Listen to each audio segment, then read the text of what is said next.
안녕하세요. OBS 주말엔 섬해양 진행을 맡은 아나운서 김지유입니다. 여러분, 우리나라가 세계에서 4번째로 많은 섬을 갖고 있다는 사실 혹시 알고 계셨나요? 특히 인천은 168개의 섬을 품고 있습니다. 관광을 비롯한 섬해양 산업의 메카라고 할 수 있는데요. 빠르게 변화하는 소식들, 또 깊이 있는 해석들과 전망들, 여기에 알찬 여행 정보까지 한 보따리 준비했습니다. 매주 토요일 오후 3시 주말엔 섬해양 많은 관심 부탁드리고요. 한 주간 인천 섬해양 주요 소식부터 바로 살펴보시죠. 우리나라 최초 인천에서 열린 제24 아시아 해양치안기관 전문가 회의가 성황리에 막을 내렸습니다. 앞으로는 3,000톤급 이상 선박에 선장이 되는데 최소 2년의 승무 경력만 있으면 면허를 취득할 수 있게 될 것으로 보입니다. 인천항만공사가 해양관광 명소 골든하버 개발과 관련해 민간 사업자 선정 공모를 실시합니다.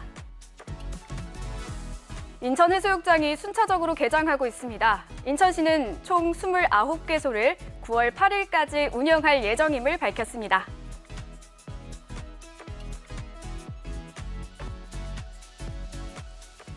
(6월 22일부터) 중구 왕산, 을왕리, 한화계 해수욕장을 시작으로 7월 5일부터는 옹진군 장경리, 침리포 해수욕장 등이 순차적으로 개장하는데요. 해수욕장 11개소, 해변 18개소, 총 29개소로 현재 인천시와 옹진군, 중구는 관내 해수욕장과 해변에 대해 이용객 안전을 위한 백사장, 편의 안전, 환경 지원 시설 등 해수욕장 시설에 대한 안전 점검을 실시하고 있습니다. 또한 해수욕장 이용객의 안전을 위해 관련 군구에서는 공무원 및 수상안전관리위원을 투입하기로 했고요. 해경, 소방서, 경찰 등과 협력해 이용객 안전관리에 만전을 기할 계획입니다. 올 여름 개장은 9월 8일까지로 예정돼 있습니다. 지난해에는 95만여 명의 이용객이 인천의 해수욕장을 찾은 것으로 집계됐습니다. 많은 분들이 관심을 갖고 있는 골든하버 소식도 좀 더 자세하게 전해드려야겠죠? 인천항만공사가 오는 10월 4일까지 골든하버 개발과 관련해 민간 사업자를 공모한다고 밝혔습니다. 골든하버 프로젝트는 인천항 국제여객터미널 배후단지에 레저, 휴양, 쇼핑 등을 결합한 해양 관광 명소를 조성하는 개발 사업입니다. 이번 투자자 공모는 골든하버 전체 11개 필지 가운데 우선 1개 필지인 16,500제곱미터를 대상으로 진행되며 국내외 단독 법인이나 컨소시엄이 사업 제안서 평가와 가격 평가를 통해 공개 경쟁하는 입찰 형태로 치러집니다. 자세한 세부 내용은 인천항만공사 홈페이지를 참고하시면 됩니다. 개발과 관련해서는 특히 이곳에 거주하는 주민들 생활과 밀접한 연관이 있을 텐데요. 인천 섬해양 산업과 관련된 좀 더 깊이 있는 정보, 섬해양 초대석 코너에서 짚어보겠습니다.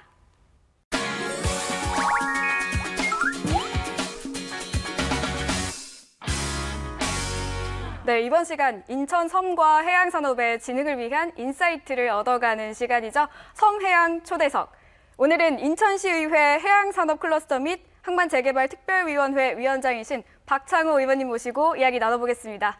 위원장님, 안녕하세요. 예, 안녕하세요. 네.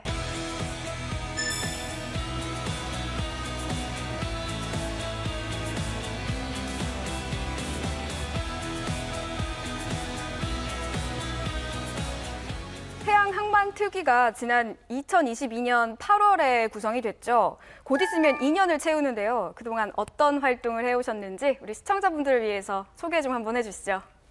예, 저희 해양항만특위는 시가 추진하는 해양산업 클러스터 지정과 육성을 지원하고 해양바이오, 항만물류, 해양관광 등 핵심 산업의 발전을 이끄는 걸 목표로 활동하고 있습니다. 네. 이를 위해서 지난 2년 가까운 시간 동안 현안 보고와 해외 선진 사례 시찰, 정책 세미나를 꾸준히 진행해 왔고요. 네. 이 외에도 항만시설을 방문하거나 영흥 공공사업 부지를 찾아가는 등 현장의 목소리를 정치하면서 인천해양산업과 항만 재가율에 관한 현안들을 점검하고 있습니다. 네, 인천이 글로벌 10대 도시로 도약하기 위해서는 인천국제공항 그리고 인천항을 합쳐서 공항만 기반으로 발전해야 한다. 이런 의견에는 이견이 없을 것 같습니다.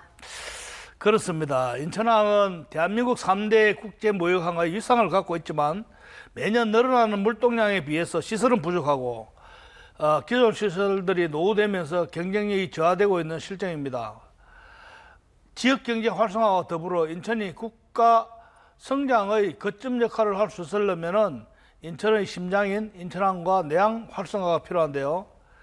유정복 인천시장의 공약 중 하나인 제물포 노래상서 마스터 플랜 계획에 따르면 내항은 2030년 이후 기능이 전환되는 것을 전제로 하고 있습니다. 네. 관련해서 인천 내항 18부두 재개발 1단계 사업의 경우 현재 인천시와 인천 항만공사가 추진하고 있습니다. 네, 또 최근에는 인천 내항 2단계 재개발 사업과 관련해서 또 찬반의 목소리가 높더라고요. 기존의 18부두로 한정된 내항 재개발 계획을 2에서 7부두까지 내항 전체로 좀 확대하려는 게 인천시의 계획인데 지역 경제에 악영향을 미칠 수 있지 않냐 이런 우려도 나오고 있습니다. 반대하는 이유는 이해가 갑니다. 대체항만 조성 없이 여전히 항만 기능을 유지 중인 내항의 27부두까지 폐쇄할 경우에 수출 물동량 감소로 인천 지역 경제에 악영향을 미칠 거라는 건데요. 2009년부터 15년째 지지부진한 18부두 재개발 사업도 본궤도에 오르지 못한 상황에서 네. 성급하다는 지적도 있습니다. 네, 항만업계에서 그 용접 반장으로 30년 넘게 일하셨다고 제가 들었거든요. 네. 네. 제가 조선소에서 하고 또 우리 준설업계에서 약 한 30년간 용접도 하고 또 와. 노동조합 위원장을 하면서 네. 저희들은 선박의 이 선원들의 노동조합을 하고 있지만은 항운노조와는 또 밀접한 관계를 가지고 있습니다. 사실 인천 내항 18부두와 27부두 모두를 재개발한다고 하면 인천 내항에서 일하고 있는 근로자들의 일자리가 당장 걱정이 되고 네. 그 사람들의 살아나가는 생존권과도 연결이 되기 때문에 그에 대한 대책이 반드시 필요할 것입니다. 네. 그러기 위해서는 인천항만공사와 인천시가 그에 대한 대책을 세워야 되는데 그 대책을 세우기 위해서는 무엇보다도 대체 부지가 가장 중요하다고 생각합니다. 네. 대체 부지를 영종도나 무의도나 또 별도로 만들어서 그 사람들이 거기 가서 일을 하고 또 여기 내항부두나 27부두, 18부두는 재개발을 하게 되면은 아무런 문제 없이 순조롭게 잘 진행될 거라고 보면서 또 내항 재개발을 통해서 또 중구, 또 미추홀구, 또 연수구까지 그 효과가 낙수 효과가 떨어져 나감으로써 인천이 새롭게 원도심이 새롭게 발전할 수 있다고 저는 자부합니다. 저희 해양항만 특위에서도 얼마 전 인천 내항 및 남항의 발전 방향을 주제로 정책 세미나를 개최한 바 있는데요. 현재 재개발을 추진 중인 내항 18부두뿐만 아니라 내항 27부두와 남항 컨테이너 터미널 등 항만 기능을 모두 이전해 남은 용지를 진수 공간으로 재개발해야 한다는 의견이 나온 바 있습니다. 이는 항만구역에 대한 각종 규제로 인해서 원도심 공정화가 심해지고 주민들의 삶의 질이 떨어지는 문제를 개선하기 위한 방안입니다.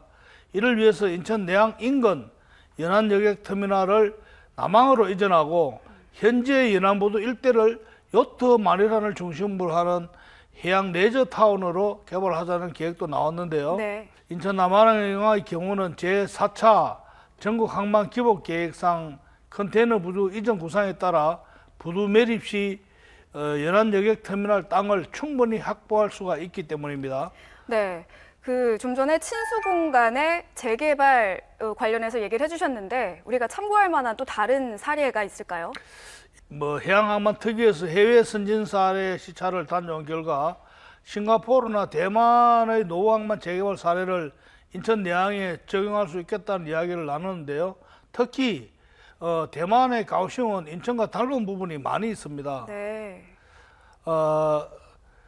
비슷한 도시 발전 과정을 겪으며 인천과 같이 신항 조성에 따라 기능이 저하되고 이후 노후한 항만 주변 부지를 성공적으로 재활용하여 보월 예술특구, 해전교차 달인, 다강교 등이 조성돼서 문화예술 거점이자 지역 관광 명소로 거듭났거든요. 네네. 이러한 부분을 우리 인천에서도 충분히 적용할 수 있을 거라고 봤습니다. 네, 그렇지만 18부두를 넘어서 또 2에서 7부두까지 재개발 범위를 확대를 하려면 물동량을 소화할 대체 부지를 마련하는 것이 우선적인 과제잖아요. 이 부분은 우리가 또 어떻게 해결을 할 수 있을까요? 맞습니다. 차량이나 곡물 등 수출입 품목 대부분이 여전히 내항에서 처리되고 있고요. 인천항 물동량의 큰 부분을 차지하고 있는데 국내 최대의 중고차인 2, 3, 4부두와 4일로가 구축돼 수도권의 양국 비축기지가 4, 5, 7부두의 기능을 대체 이전할 수 있는 새로운 부두가 우선 지어져야 합니다. 네. 인천에서 신항의 최적지는 저는 무의도라고 생각하는데요. 무의도는 인천공항과 가깝고 또 수심이 낮아서 매립하기가 매우 좋습니다. 네. 섬이기 때문에 또 24시간 항만 작업도 가능하고요. 그 외에 다양하게 연구하며 인천시, 인천항만공사, 인천항운노조 등과 긴밀히 논의하면서 인천항의 발전을 위한 최선의 답을 찾고 있습니다. 네, 대체 부지로 무의도를 말씀하셨는데 거기 직접 가보셨다고 들었습니다. 가보시니까 어떤가요? 예, 무의도를 여러 번 갔다 왔습니다. 무의도는 영종도와 팔미도 사이에 있어요. 그리고 네. 수심이 낮아서 인천시에서 또는 항만공사에서 매립하기는 매우 좋고, 만약에 거기에 항만이 들어선다면 도시와 떨어져 있어서 24시간 항만 작업을 할 수 있는 아주 항만으로서의 최적지라고 생각합니다. 네, 부산 북항도 그 재개발에 대한 목소리가 많이 나오고 있잖아요. 혹시 인천항과 비교해 봤을 때는 어떨까요? 예, 부산 북항도 사실은 1994년도부터 북항 재개발에 대한 계획을 세우고 지금까지 재개발을 하고 있지만은 아직까지도 완공을 하지 못하고 있습니다. 네. 특히 부산은 해양수산부와 부산광역시가 함께 북항 재개발을 하고 있습니다. 네, 그래서 아직까지 약 한 30년이 지났지만은 완공이 못한 상태에 있고 네.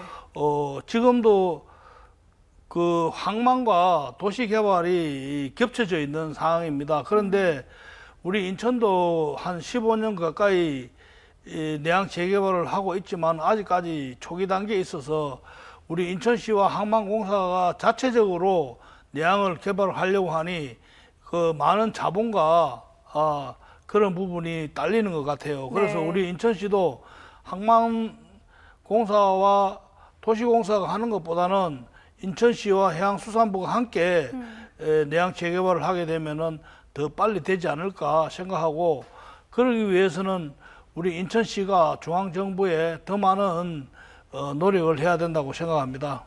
네, 알겠습니다. 또 뿐만 아니라 항만 자치권을 확보하기 위해서도 발빠르게 뛰고 계시다고 들었습니다. 이 얘기도 좀 더 자세하게 전해주시죠.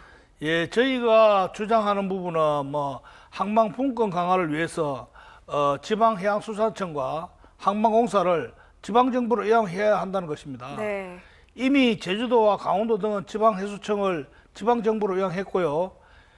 인천시의 경우도 정부를 상대로 준설서 투기장 소유권 이전 등 해당 건의를 지속하고 있지만은 구체적인 결과물을 아직 보지를 못한 상태입니다. 네. 지향 위반 계획에도 무역항이 제외되면서 인천항은 여전히 중앙정부의 입김이 거셀 수밖에 없습니다.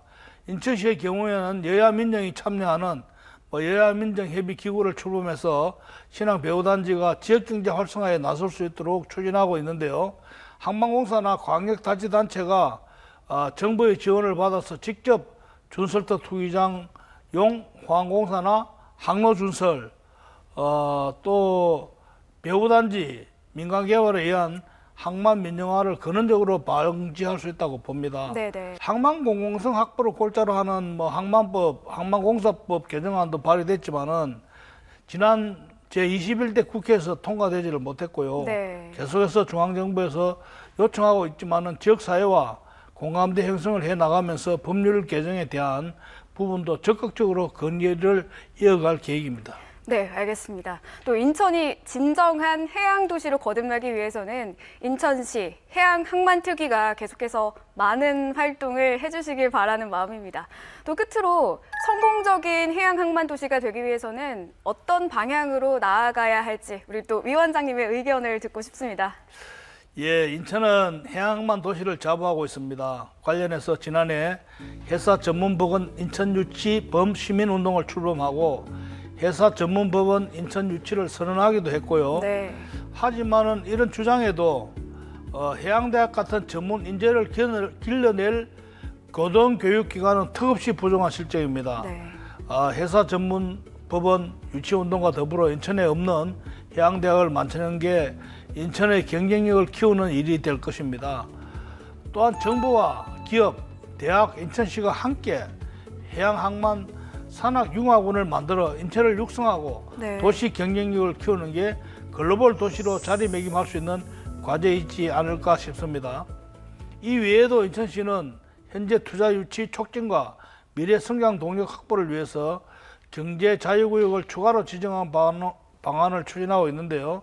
내항 일대가 경제 자유구역으로 지정되면은 그에 따른 경제 효과가 클 것으로 기대하고 있습니다. 네. 경제 자유구역 지정을 통해서 내항 지역에 중요한 투자 기업과 해외 자본이 들어오면은 지역 경제가 성장하고 인접 원도시까지 연계된 낙수 효과를 거둘 수 있기 때문입니다. 이러한 부분까지 챙기면서 인천 발전을 위해서 최선을 다하고자 합니다. 네, 감사합니다. 인천시의 발전을 위해 앞으로의 활동도 응원하겠습니다. 감사합니다. 네.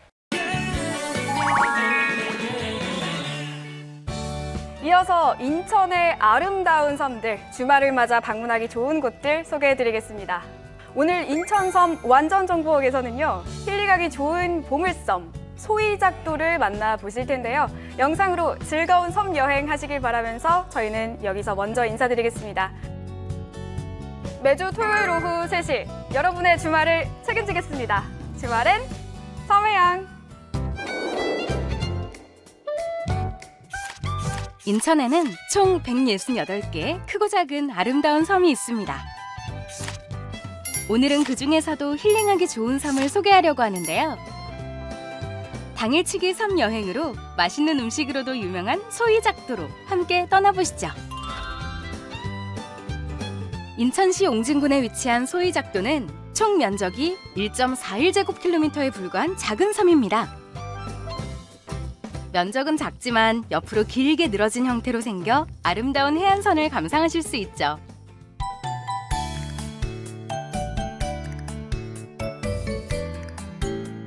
인천항 연안여객터미널에서 배를 타면 자월도와 승봉도를 거쳐 1시간 20분가량 걸리는데요. 배편이 비교적 많아 당일치기로도 충분히 즐기실 수 있습니다. 인천 시민이시라면 80%나 할인받을 수 있다는 건 꿀팁! 놓치지 마셔야겠죠?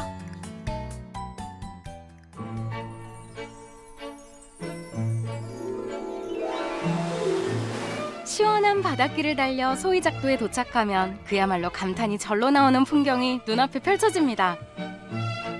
과거 이곳은 해적이 은거하던 곳이었다고 전해지는데요. 마을 곳곳이 해적과 보물섬을 테마로 꾸며져 있어 색다른 재미를 선사하기도 합니다. 소이작도 제대로 즐기는 방법, 완전 정복 비법도 알아봐야겠죠? 첫 번째 여행 포인트는 개티길 걷기입니다. 섬을 따라 조성된 5개의 트레킹 코스는 개티길이라고 불리는데요. 밀물 때 바닷물에 잠기고 썰물 때는 드러나는 조간대를 일컫는 말로 이곳 소이작도에 참 잘 어울리는 이름이죠. 산과 바다를 모두 지나며 자연의 아름다움을 온전히 느낄 수 있습니다. 이곳 소이작도는 낚시꾼들이 많이 찾는 섬이기도 합니다. 사계절 내내 갯바위 낚시와 선상 낚시가 가능하기 때문에 풍부한 어종을 만날 수 있는 축복받은 섬이기도 한데요.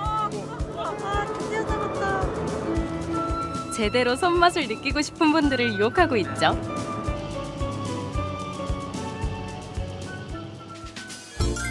사진 찍기 좋은 것도 알려드려야죠.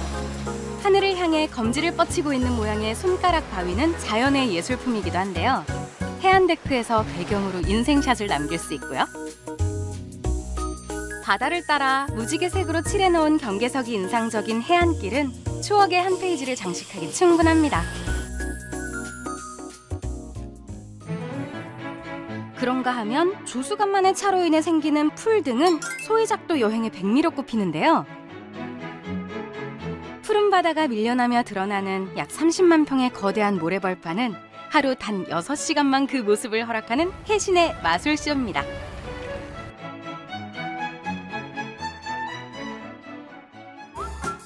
아늑한 고요와 한없이 푸른 수평선을 선물하는 소이작도 여행 어떠신가요? 100명 남짓이 거주하고 있는 작은 섬이지만 깨끗하고 정갈한 숙박시설, 자연의 맛을 느낄 수 있는 소박한 식당도 자리하고 있는 만큼 편안한 여행을 선사해드릴 겁니다.